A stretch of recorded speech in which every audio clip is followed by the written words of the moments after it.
asked this next storyteller, what is your superpower? He said to me, well, it's interesting because I have this amazing power of forgiveness. And I asked him to elaborate just a tad for me.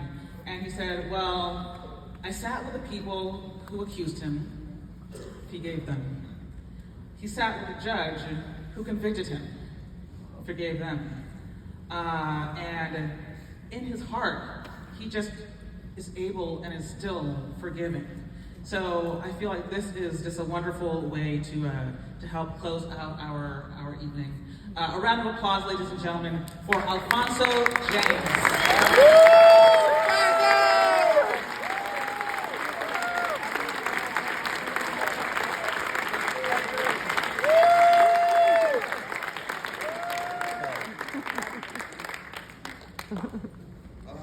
All right, well, you got this, man.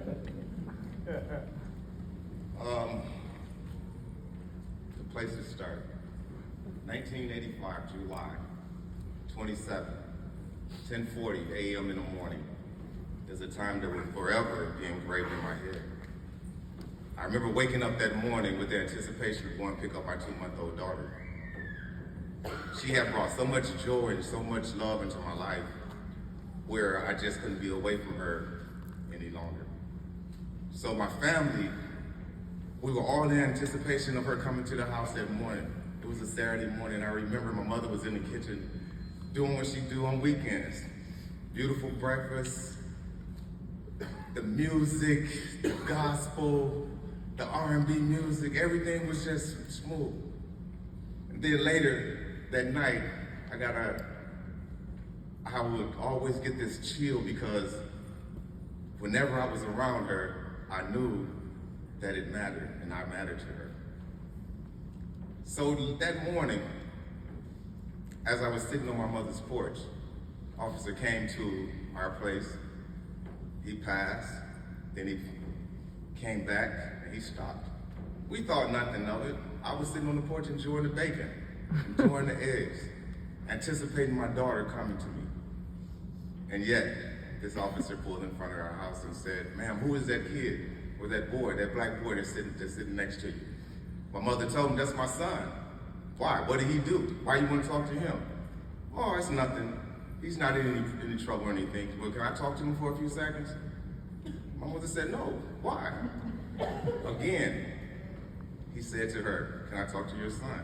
And finally, my mother gave in to it. So I went to the police car. The officer asked me a couple questions. I gave him honest answers.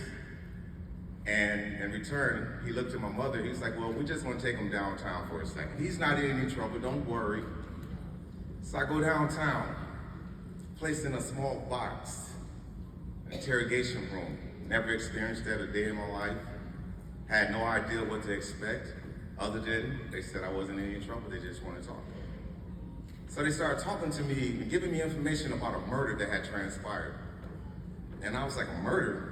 I said, no, man, I'm a break dancer. I do dance. I don't do all that other stuff. So I held on to what my truth is and what everyone else knew my truth was.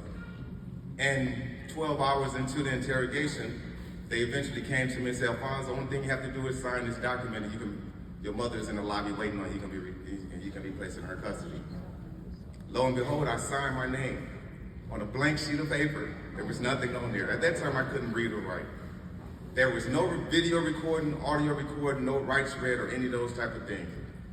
So I signed this document. An hour later, they came back and they told me, well, you've been transferred to the Children's Center. I said, why am I being transferred to a children's center? They'll talk to you Monday morning about it. So I go, not knowing what's going on, angry at the world, confused because my only protector was no longer there to protect me, which was my mother. I couldn't call out to moms and tell moms, what's going on? Why am I being punished? Why am I being in a position like this? But still, there was no answer. But still, for most of my life, I lived a life with no answers. So I had to create situations where I can formulate those answers. Most of the time, it was not close to the things that I wanted. So as I sat there in the Children's Center in Milwaukee, I began to everything just began to crowd up on me. The lawyer came and talked to me in the morning. He had no concern, none whatsoever. I shared with him what happened in the interrogation room, and he, in return, replied to me, "These things don't happen in the United States in 1985. I said, "But it did. It happened to me. It happened to me." So to fast track that, 106 months later, I was waived into adult court, found guilty of first-degree murder, and sentenced to a life sentence without parole.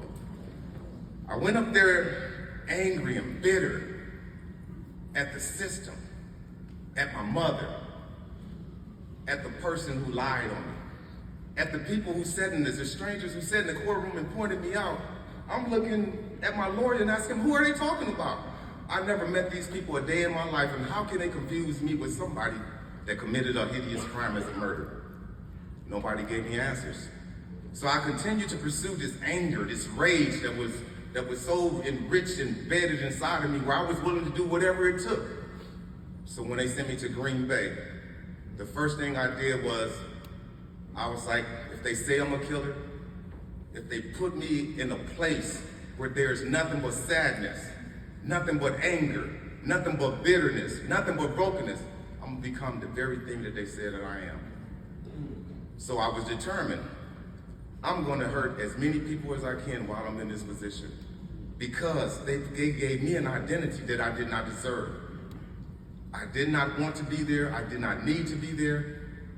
I didn't have the answers.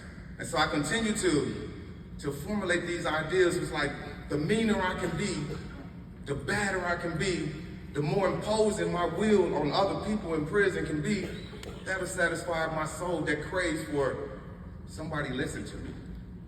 Nobody ever listened. Whoever came to my cell door, I was prepared to dash them. I was prepared to do whatever it took.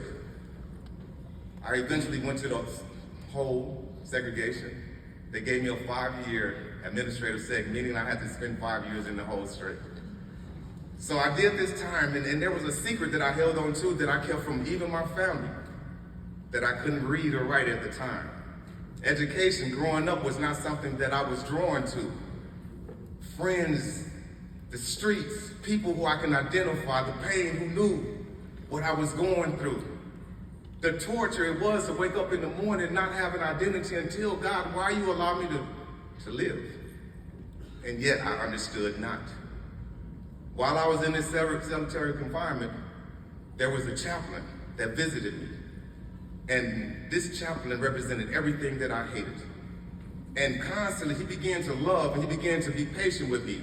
And so I would hate everything that he represented, so I would purposely urinate in a cup. And when he come in front of my cell, I knew the timing, I knew everything, and I dashed. It didn't move him. Didn't move him. It didn't change his perspective. It didn't change his love. So time after time, I would go through the routine, and he'd come to my cell door, and I would dash him. But the final time that I did that, he came with not only one towel, he came with a towel and a chair. The towel, one of the towel was wrapped around his neck, the other towel was over the back of the chair. And I dashed him with this urine, and he responded as he always did. Alphonso, I love you, and so do God. But for some reason, when he said that and I dashed him, something clicked in me that I knew that this was the person that had a message for me in the darkest moment of my life. So when he began to reach out to me, and I dashed him, and he wiped himself, he grabbed the chair and sat in front of my cell, he said, there's nothing you can do to force me to stop loving you as I do. I didn't know anything about this man other than he was a prison chaplain, and I didn't care about those things. So eventually, I got so frustrated, it's like the world came crashing in. How can I write somebody when I can't write? How can I put an envelope in the mail? How can I call out to mama and tell mama, I'm hurting, I'm in the hole, help me please? It was silent. I had to figure me out. There was an inner child that needed to be loved, needed to be appreciated. Even though I was in that dark place, caged up like an animal, I still needed to be loved.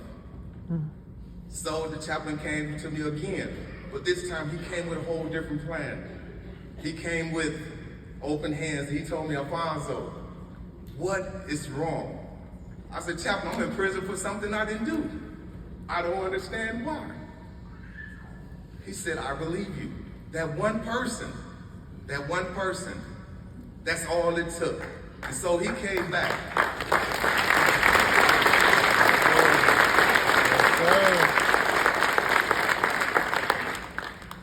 And Chaplain had no idea. The night before,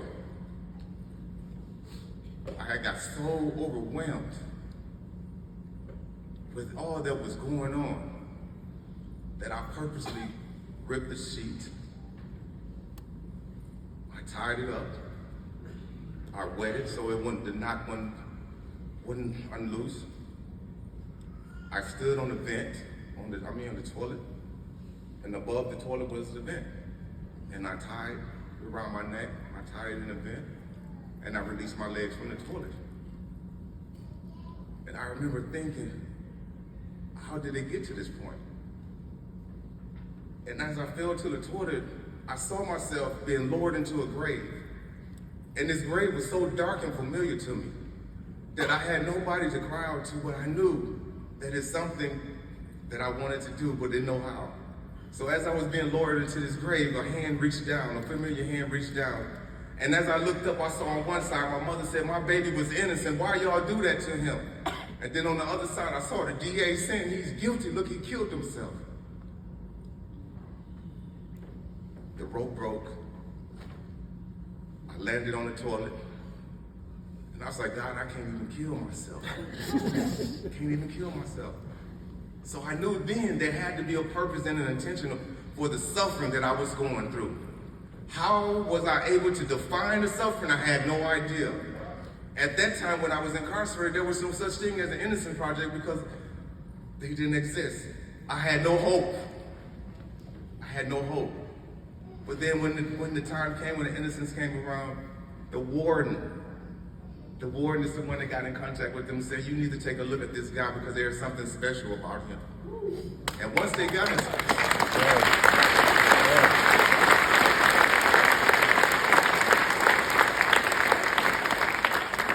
the Wisconsin Innocence Project not only got me out February 14, 2017, but I continue to be in relation with them.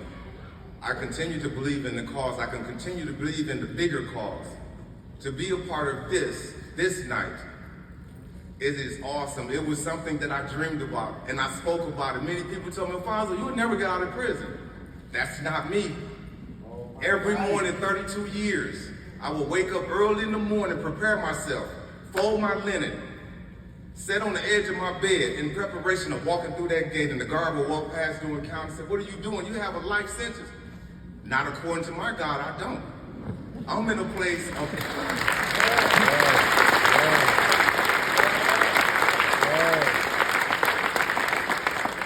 had no idea God gave me a vision way before I was incarcerated. So that vision that I was given before I was incarcerated began to be fulfilled while I was there.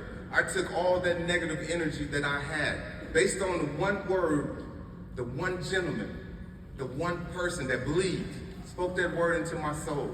And I believed and I gravitated towards it to the point where I knew that I was in this place for a reason. I began to focus on the needs of other men, make sure that they was good.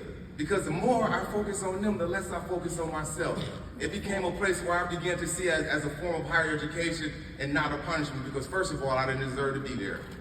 There is nothing in this world that would be able to contain me because I was free as anybody in prison. The only thing I had to do was close my eyes and believe that the impossible was able to happen. I saw me standing on this stage 40 years ago before it even happened.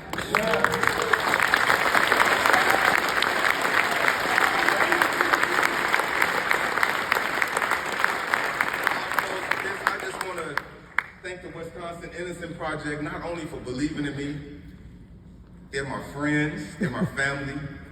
I got so much love for them, and I'm just so excited about taking off and making some noise on behalf of us. Thank you, God bless.